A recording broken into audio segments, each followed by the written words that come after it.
আমি আসি তাহলে, বাইসা থাকতে দেখা হবে। এইভাবে বলতে হয় না বাবা, তোমার কিচ্ছু হবে না। হাসপাতাল থেকে সরাসরি বাসায় আসলেই পারতে, আমরাই তোমার দেখাশোনা করতাম। না না, আপনাদের আর ঝামেলায় ফেলতে চাই না। জিনারে কিডনি দিতাছি, ওনার ছেলে সবকিছু ব্যবস্থা করে রাখছেন।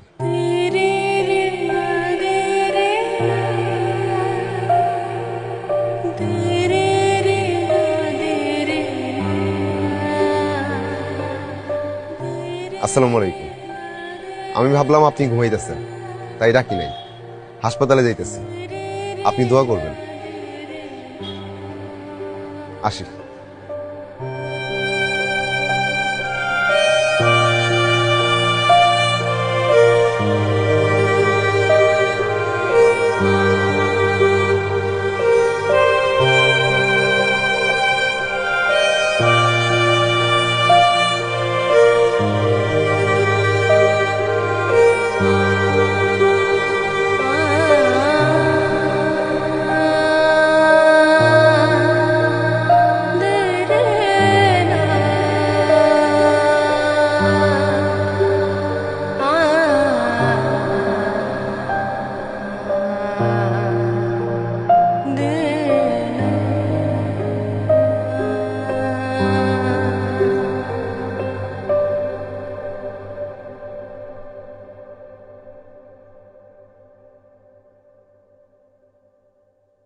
আমি একটা সিদ্ধান্ত নিয়েছি বাবা। কি সিদ্ধান্ত? মিস্টার রতনকে আমার খুব পছন্দ হয়েছে, আমি ওনাকে বিয়ে করতে চাই। তুই ওকে বিয়ে করে কি করবি? ওর তো একটা কিডনি নেই। আমি তো ওনার কিডনিকে বিয়ে করব না মা, আমি ওনাকে বিয়ে করতে চেয়েছি। এই শহরে কি মানুষের অভাব যে রতনকেই তোর বিয়ে করতে হবে? এই শহরে মানুষের অভাব নেই বাবা, কিন্তু ভালো মানুষের খুব অভাব। জীবনটা যে কত সুন্দর সহজ হতে পারে, সেটা আমি মিস্টার রতনকে না দেখলে বুঝতে পারতাম না। আমরা যেন দিন দিন কোথায় হারিয়ে যাচ্ছি বাবা। এ শহরের রঙিন খোলাসে ঢাকা মানুষগুলোকে আমরা দিন দিন বাহবা দিচ্ছি, কিন্তু ভালো মানুষ, সুন্দর মনের মানুষ, সাদা মানুষগুলো কোথায় বাবা?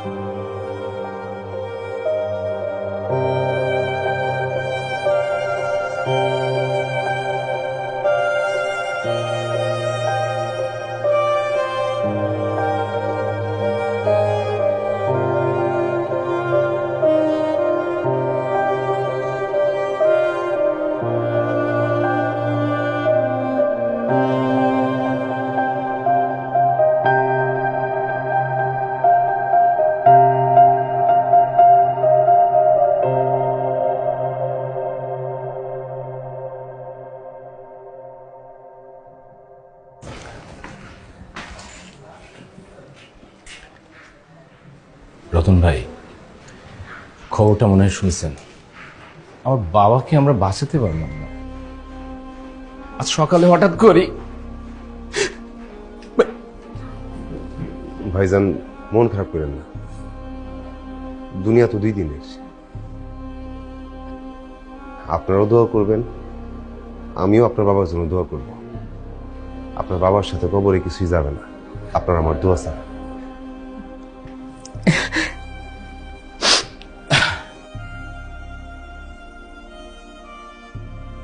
ভাই, চেকটা রাখেন। আমি তো আপনার কিডনির টাকাটা দিতে পারলাম না, তবে এটা হচ্ছে আপনার একটা সম্মানই। ভাইজান, আপনি কইছেন, আমি খুশি হয়েছি। আপনি এটা গরিব মানুষরা দান করে দিন, আপনার বাবায় দোয়া পাইব। আমার মাফ করবেন, আমি নিতে পারবো না। ভাই, আপনার বাবার মুখটা একটু দেখা যাবে? আর জানাজা কখন? আমি জানাজাটা কইরা বাড়ি থেকে রওনা দিব। ঠিক আছে, আমার সঙ্গে আসেন।